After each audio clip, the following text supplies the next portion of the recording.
Good morning, and thank you very much for joining us. I am Yori Folarian. Today we cross quite a number of states, and we get over to Kogi state, where the government of Kogi is taking a sort of a renewed look at security, and in fact, one can go as far as saying that Kogi gets tough on insecurity.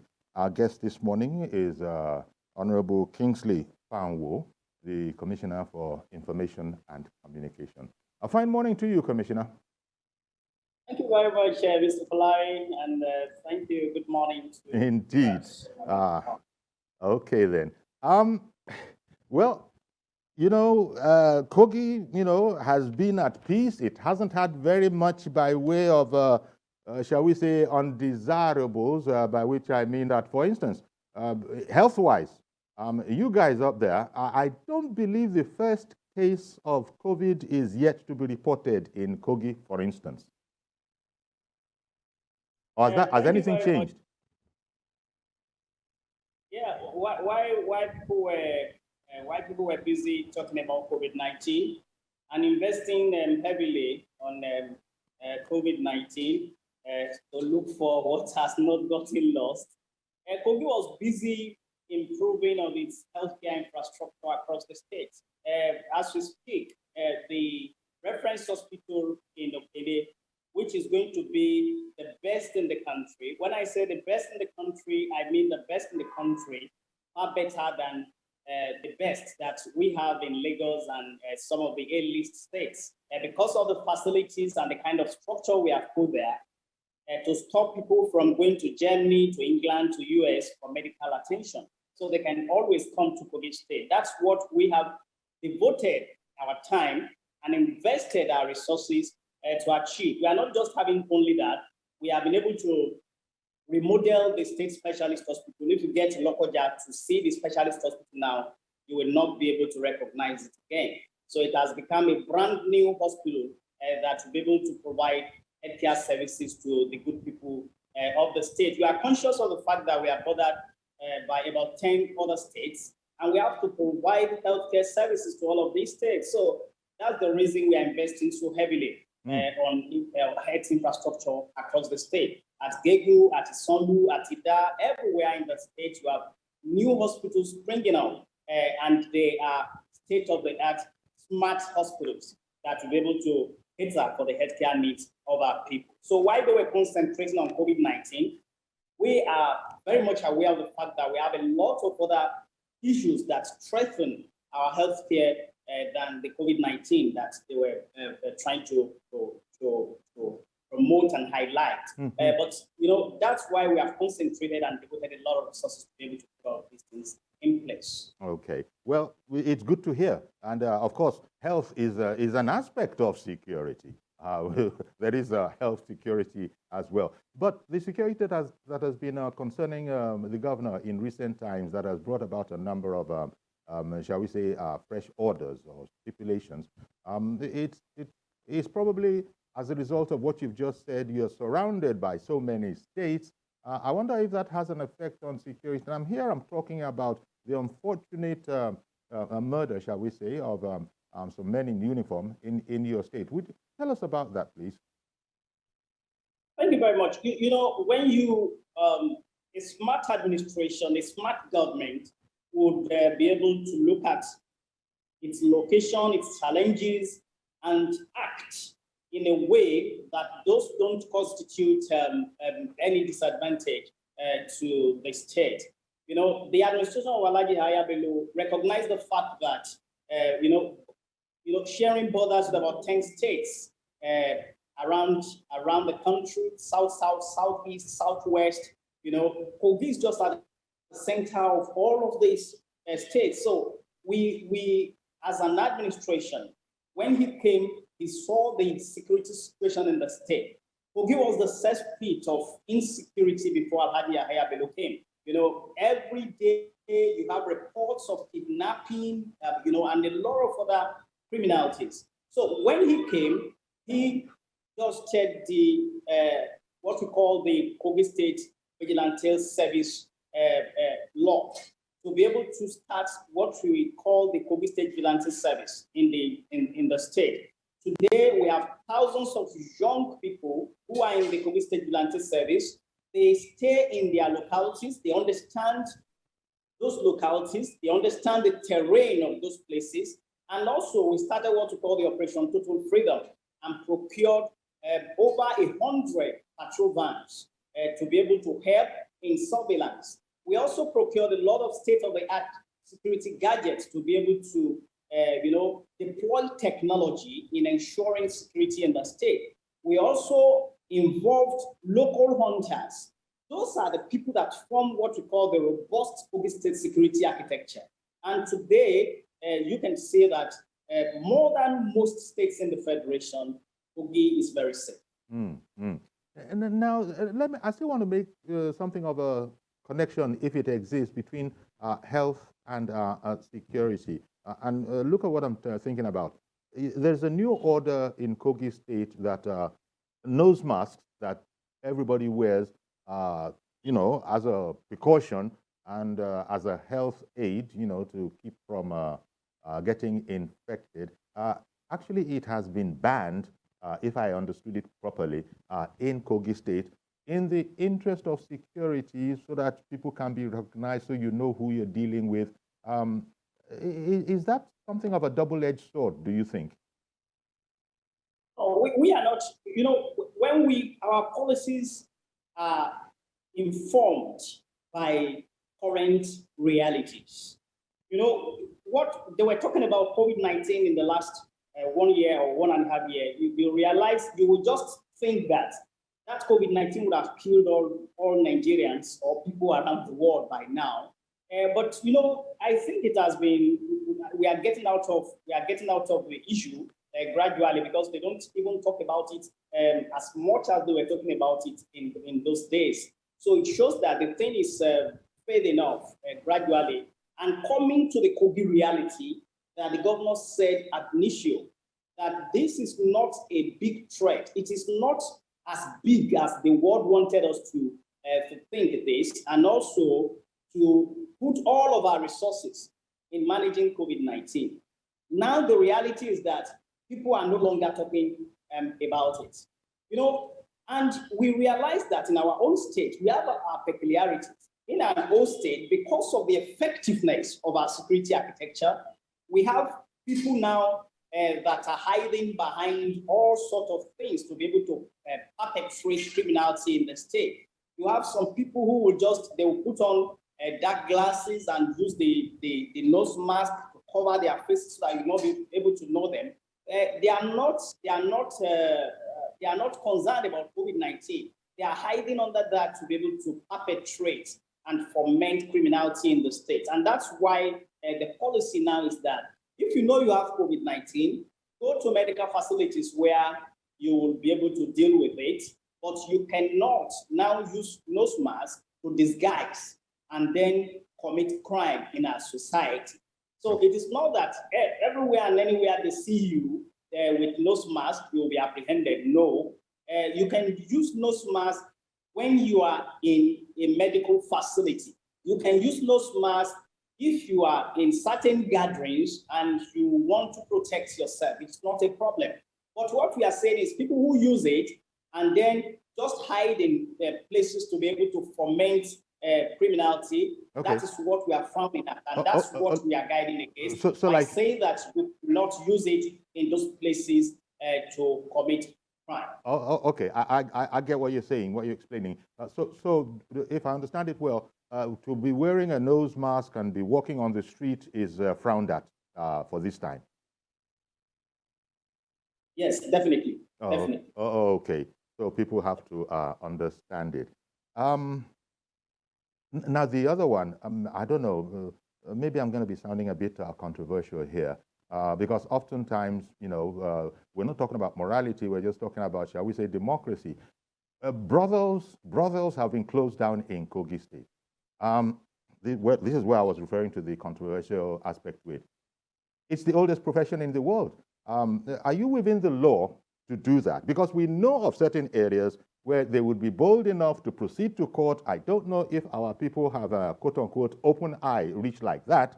Did you consider all aspects of that, or because most people will agree that it's not exactly one of the most desirable professions, never mind it being the oldest in the world, you could just close it down without thinking about those people?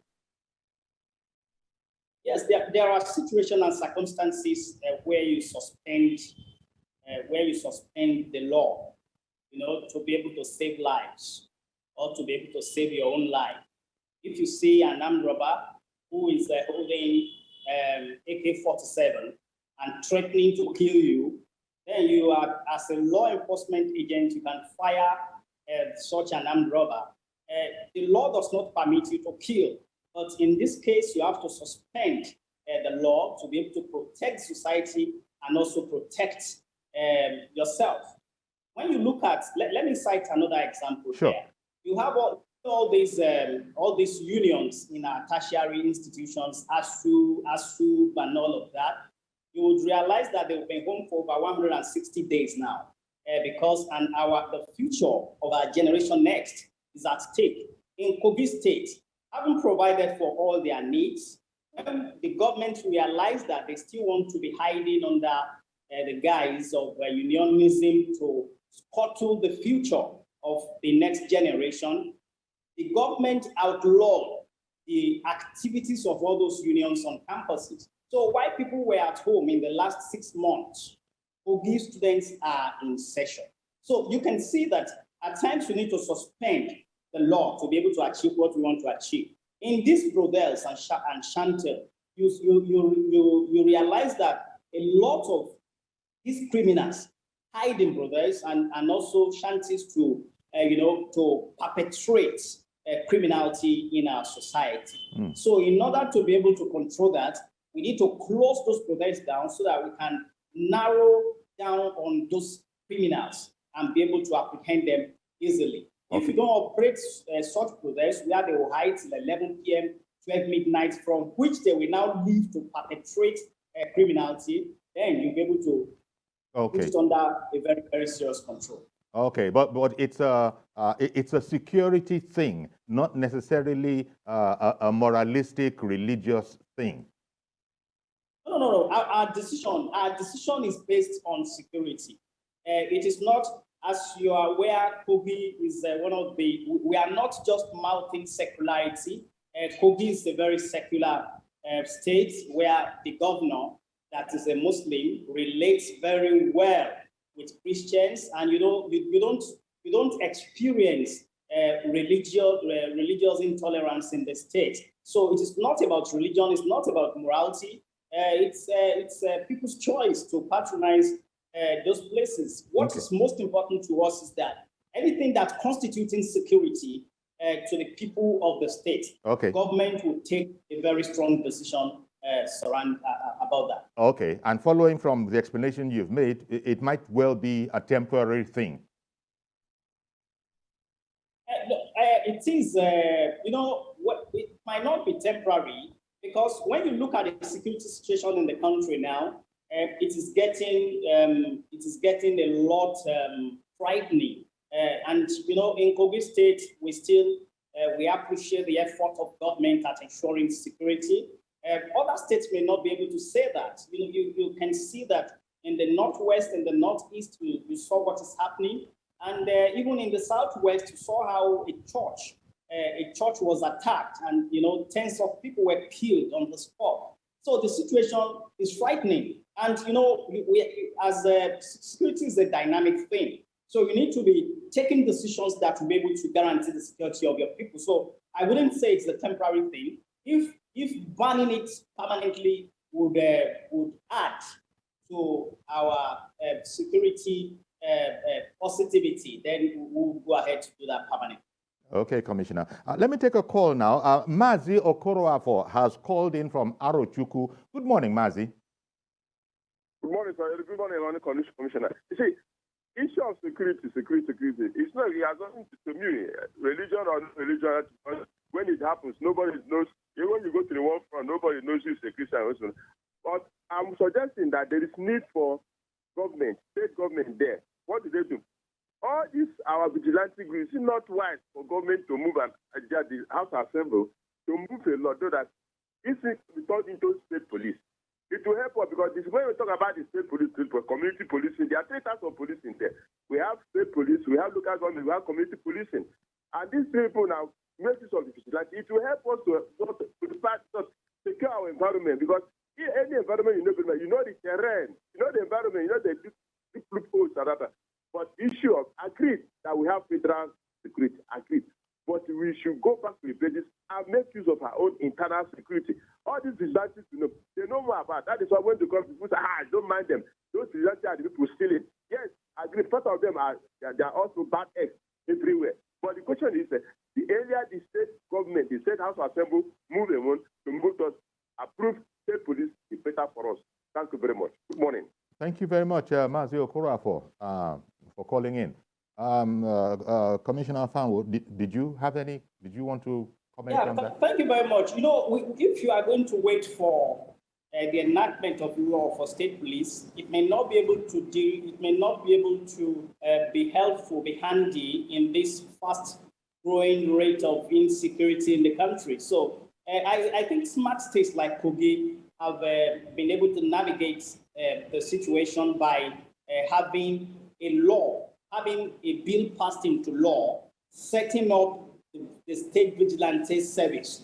It is almost an equivalent of a state police because these people, they are in their domains, they are in the terrain, they understand, and they, working in your locality, understanding the terrain, understanding the sociology and the psychology of the people around that area helps you a lot in addressing these issues. So, that is what we have in Kogi State at the moment. There is no village you will go to in Kogi State that you will not find members of the vigilante service. They can even gather intelligence, give this intelligence to the conventional security agencies, and they zero in to be able to apprehend and arrest situations that would have been, calamitous to the people. So I think by and large, states should think out of the box. Yahaya Bello has done that in Kogi State. That is what is working. You have local hunters from villages, from communities that are complementing the efforts of the conventional security agencies. And that is working wonders in Kogi State. In fact, I would say that the cooperation of the conventional security agencies, the commissioner of police in the state, the DSS director and all of that, cooperating with the state government to train these members of the vigilante service and also take intelligence reports from them that they know will be put into use. That is working magic in Kogi State. Okay. So that's why it probably would have been a shock when those violations of the peace and sanctity of Kogi State was sort of breached by the news that has now led the governor to put additional measures on the ground. But let me, continuing on the government, the government in Kogi taking a much more serious view than it had already taken on aspects of security. Maybe it's from sharing responsibilities. An emir was suspended and others warned because this happened. In other words, those royals also have a responsibility in the quest for maintaining the peace in Kogi State. Thank you very much. Like I said, security is a very dynamic thing. As you are planning on how to curb insecurity, criminals are also planning on how to beat the system to the strategies. So, in Kogi State, we have a governor who is civilian, who is always thinking and reasoning like a war general and a strategist to the core. So, in Kogi, what we are looking at is when you have this kind of a breach with all of the watertight security arrangements, security protocol, security architecture in place, when you have this kind of a breach, we know that something definitely has gone wrong somewhere. And that's why you know, if there are consequences for breaches, Nigeria will be better secured today. And that is the signal that Alhaji Yahya Bello is passing in Kogi State. When what happened in Ajaokuta local government happened, the governor immediately, after getting a lot of intelligence, you know, directed that the paramount ruler of the place be suspended with immediate effect. You know, after the suspension, a lot of revelations, a lot of efforts, you know, start coming. And also, I was aware that also the chairman of the local government was also asked some questions. So now they know there are consequences. And that was the reason the governor convened the meeting, about a few days ago, between him, first-class traditional rulers, and also all local government chairmen to read the Riot Act. Kogi will continue to be the safest in the country. If anyone is planning or doing anything to sabotage this, definitely government will come down heavily on such a person. Okay. And that's working that's working wonders in the state. So you can see that there are consequences. The royal fathers, the local government chairmen, the local community association and all of that know that there will be consequences if because of your inaction, the lives of the people were put in danger. Okay, maybe I'll come back to that. But in the meantime, Albert, thank you very much for holding on, Albert. Albert has called in from Nasarawa. Good morning. Did I lose Albert? I think I did. I'm so sorry, Albert. See if you can call in again, Albert, if you're listening to this.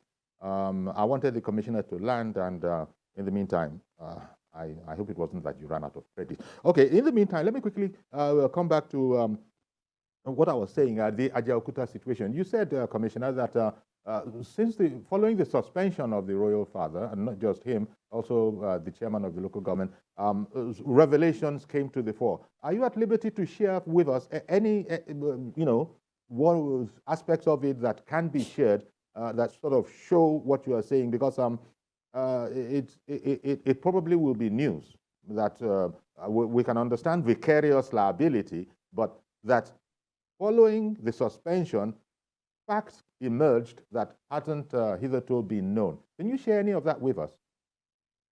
We may not be able to share bits of that, here because of the fact that they put on very, very serious security issues.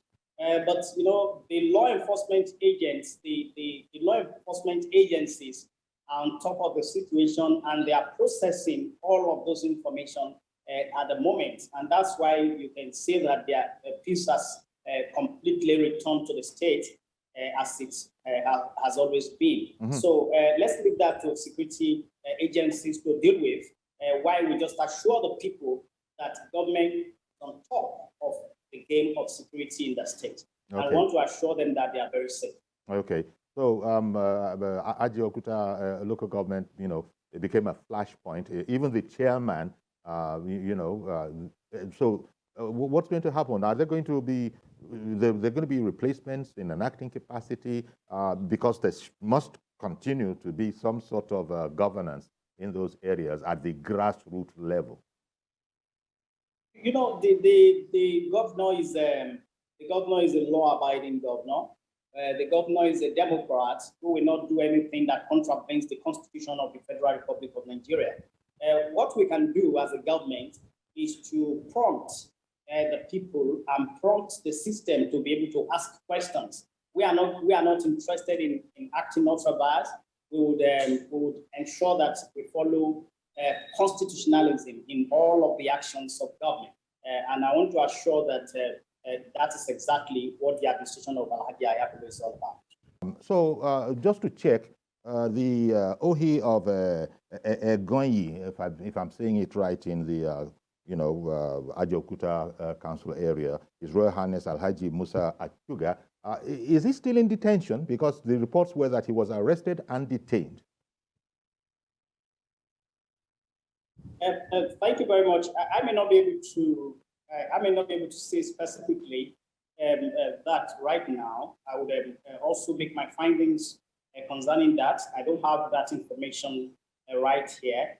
What I know is that we've had that in the past concerning the communities, some communities in Bassa, a local government area, and because their royal fathers could not maintain law and order in the place, and even were fingered to be part of the crisis, they were arrested and detained at the state police headquarters, and we would not allow anyone to rubbish the security credentials of the present administration in the state. In as much as we respect the traditional institution so much, we would also expect a lot from them in terms of ensuring that their subjects act according to the law, and also they are up to their game in ensuring that people who come into their communities are well profiled so that they will not be harboring criminals. Okay, so what I can deduce from what you're saying is that people who are in, who have responsibility, maybe the local government chairman, maybe, an emir, these people have to be aware of those people in their communities and must report any deviance to the authorities, which almost goes without saying. But is it that you determined that this has been observed more in the breach than in anything else, in the past, and that's why you took a very, very, very dim view, because I know this action would not have been taken lightly. Yeah, thank you very much. We have what we call the security architecture of the state. We also have practices and protocols that we infuse into this security architecture to ensure that we don't have breakdown of law and order. In every community, you have royal fathers. We hold security council meeting with all the security agencies and all of these royal fathers, so that we are always on the same page. And that is the reason, if anybody comes to your community, you need, as the royal father of the community, you need to set in place machinery that will be able to report that to you immediately, that there is a new person in the community. The person will be invited by the traditional council and will be properly profiled. What are you here for? What are you doing?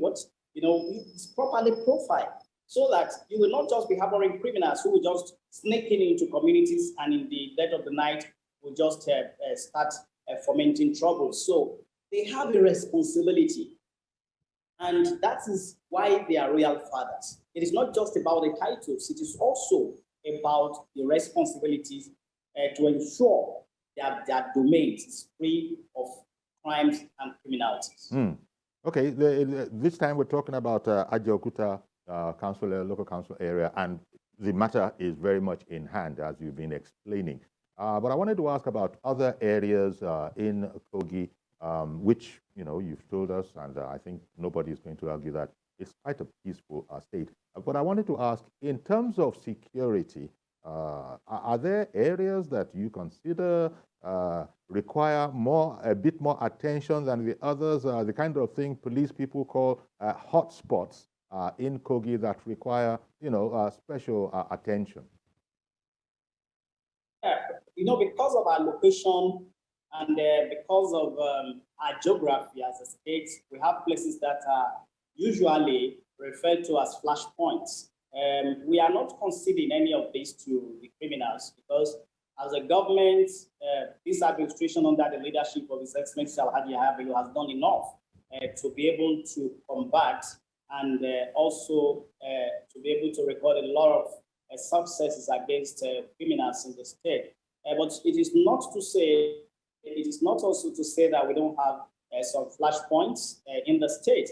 When you look at the Abuja to Lokoja Road, it's a very big challenge, a challenge created for us by the inability of the Federal Ministry of Works to finish that Abuja-Lokoja road. Because of the bad state of the road, criminals, hang around the road to be able to perpetrate a lot of criminality. So you can say that's the flashpoint. Then when you look at areas like Ajaokuta, it is not even usually a flashpoint.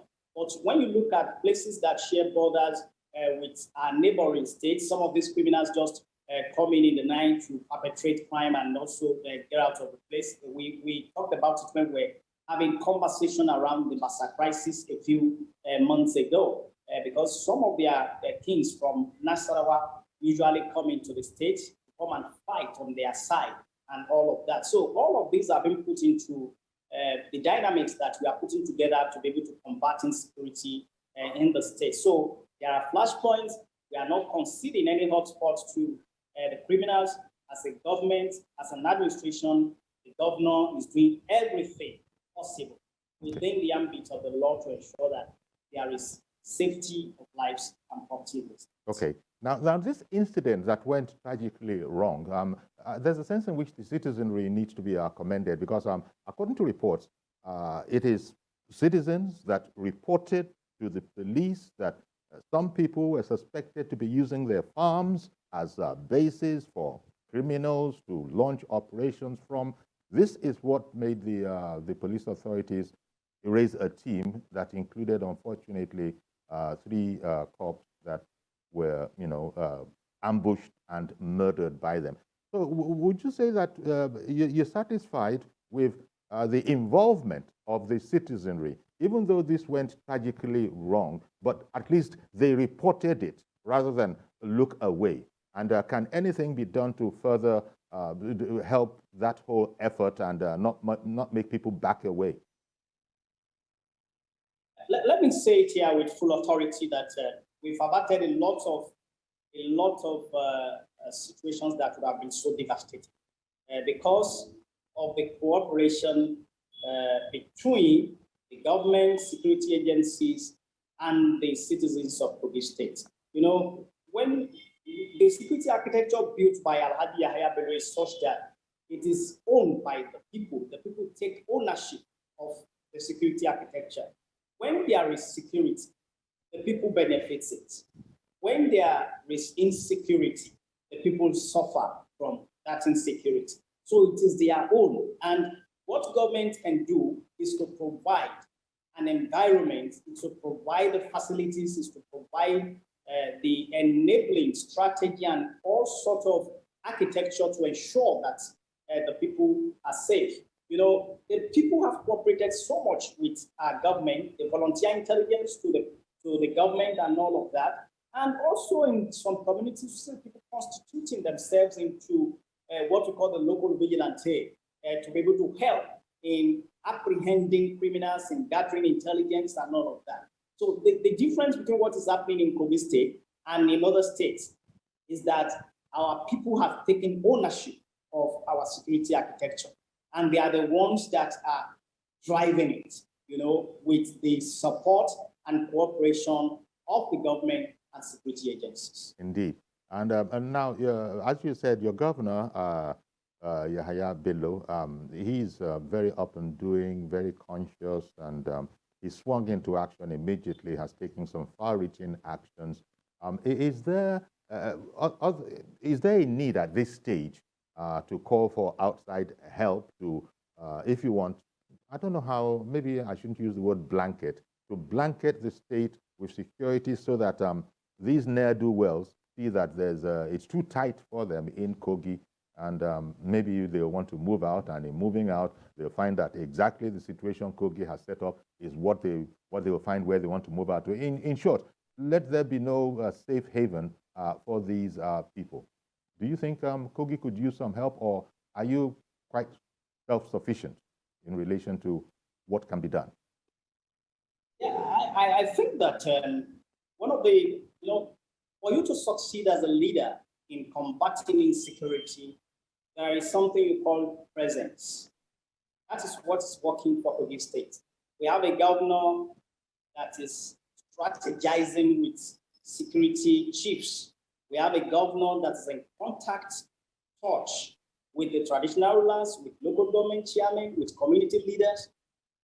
I remember that there was a time that someone was abducted in Kabak, and the governor and security agencies were coordinating. The governor was still in touch and ensured that the person was released at about 2 a.m.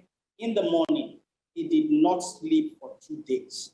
That is the place of presence. And when you have the political will to confront this issue of insecurity, then victory is certain.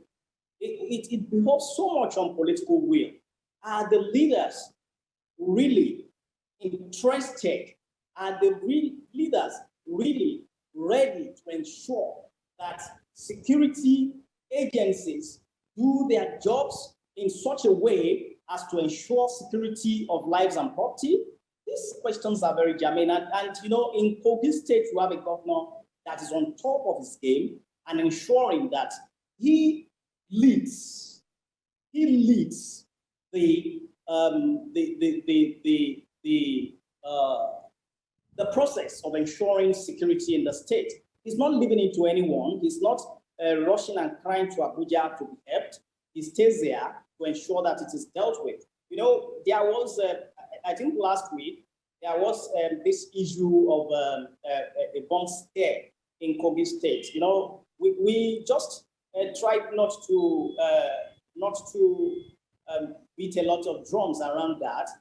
But it's something that we know that with the governor on the ground, we were able to manage the situation easily. The people were able to give us the reports they have concerning that. And, at the end of the day, you just realize that there was no casualty, no problem, no panic even among the people. So we are not leaving any stone unturned as an administration. The governor is working every day, 24 hours, to ensure that his primary responsibility to the good people of Kogi State is fulfilled. Okay. And that is to ensure that they are safe and secure. Okay. Let me take a call now from Mr. Ade in the UK. Good morning to you, sir. Go right ahead, please. Yeah, good morning, Dr. Yori. I am surprised that you gave a whole hour to Kogi. A governor who said people should not use face masks. He has no constitutional power to say that. People are entitled to defend their health. If I use face mask now, I go to Kogi, or I'm traveling to Kogi, will they arrest me? He has no power to stop anybody to take care of their own health. And he said they should not use face mask. And it's not doing well. I wonder why you give a whole hour to where we have serious issue in Nigeria. God bless Nigeria. Well, everybody's allowed their opinion. Mr. Ade in the UK, thank you very much. Kogi is important to us, as all states are important. And, you just voiced your opinion. We take our decisions on what to feature, who to feature. And one man's meat is another man's poison. But, Honorable Commissioner, did you want to react? Yeah, it's people have, just like you said, people are entitled to their opinion.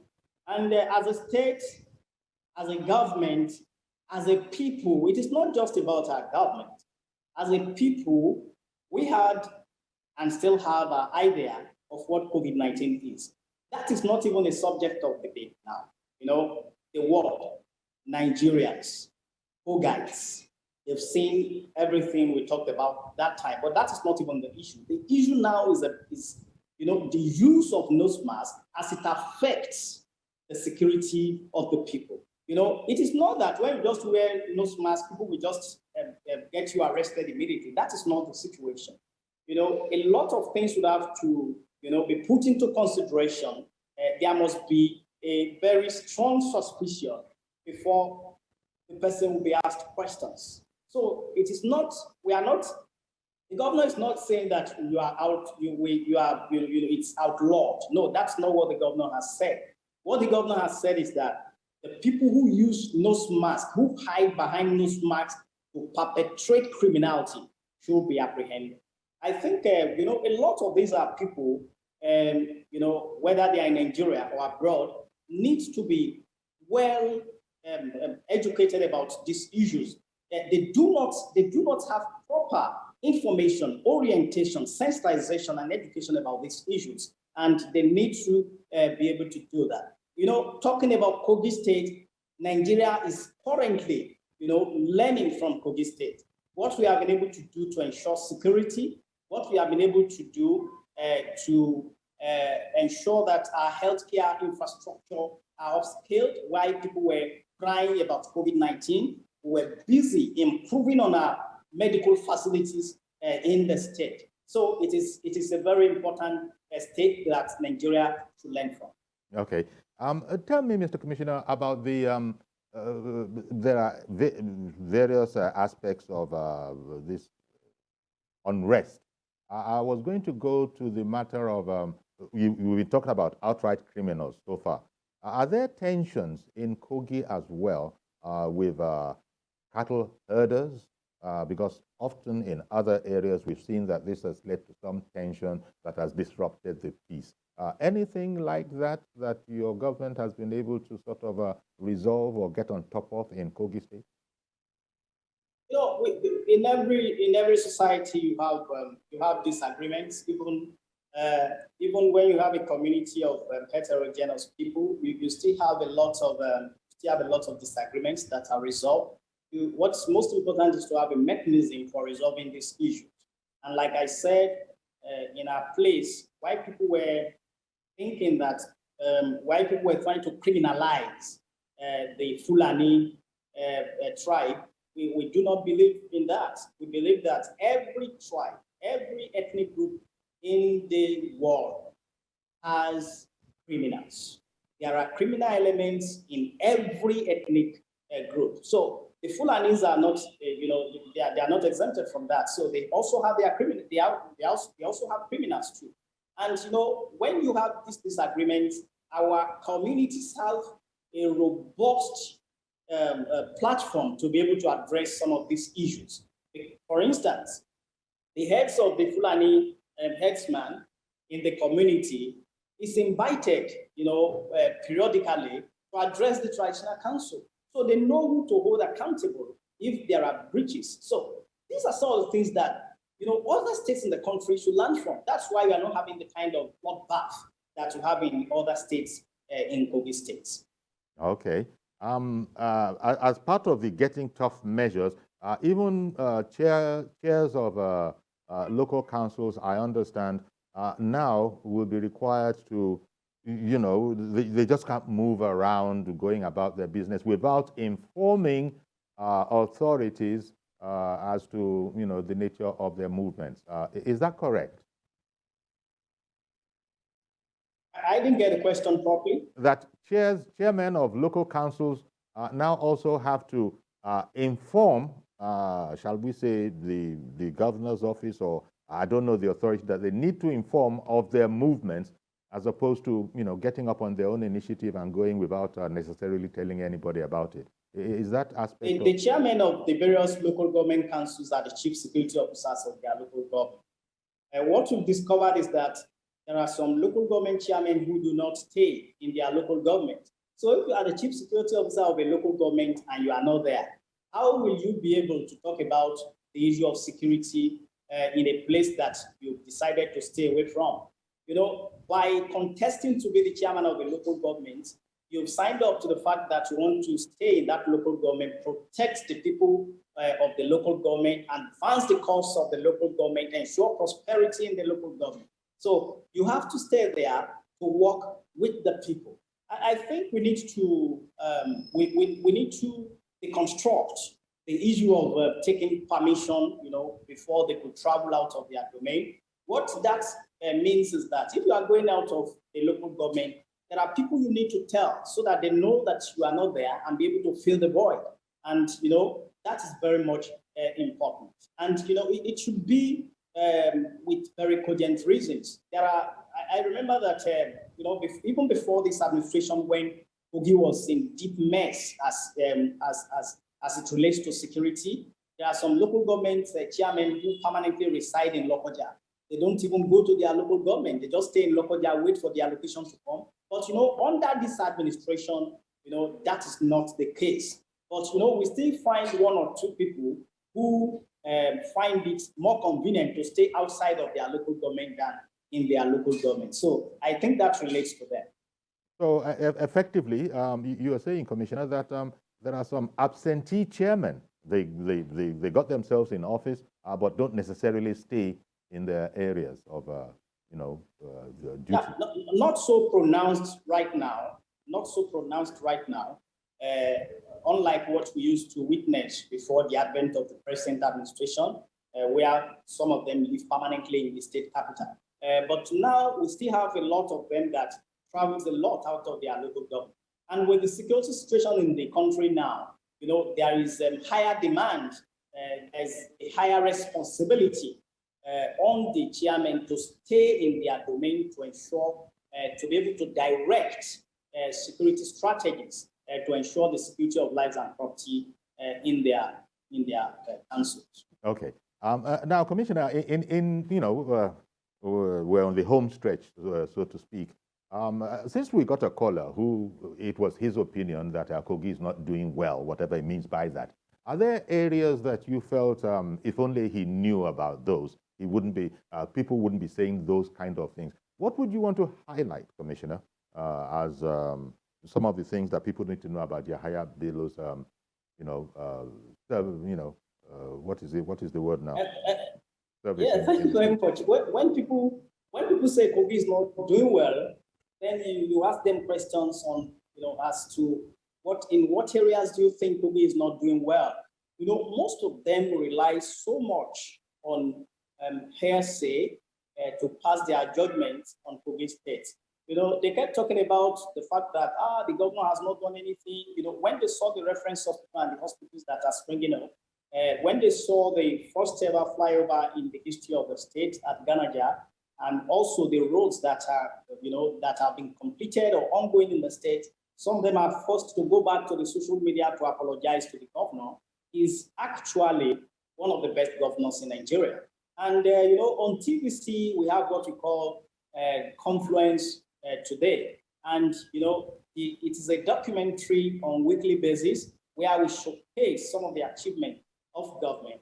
It means that some of these people that have been criticizing, like the caller from London who said Kogi is not doing well, and he has been watching TVC to watch the achievements of the administration, then you know that it is not based on what is on ground. It is not based on facts and reality, but what the person wants to believe really. So I am very confident that this governor will be leaving a very big legacy when leaving in 2024. He has done very well in healthcare, one of the best in the country. He has done very well in agriculture. He has done very well in education. We have a GYB Model Science secondary school in Lokoja now that people are confused. They don't even know whether it is a university or a secondary school that can seat about 1,000 people at once, or CBT, state-of-the-art equipment in those secondary schools. So when you have someone doing all of this, then I think the people of Kogi State are very grateful to their governor. And also all Nigerians who appreciate good things appreciate what Yahaya Bello has done in Kogi State. Well, Commissioner Kingsley Fanwo, I want to thank you very much, Honorable Commissioner for Information and Communication in Kogi State, for spending part of your morning with us. Thank you very much. Thank you very much. Indeed. So that's our program today then. Please join us tomorrow for a fresh edition. I am Iyori Folani. Bye-bye for now.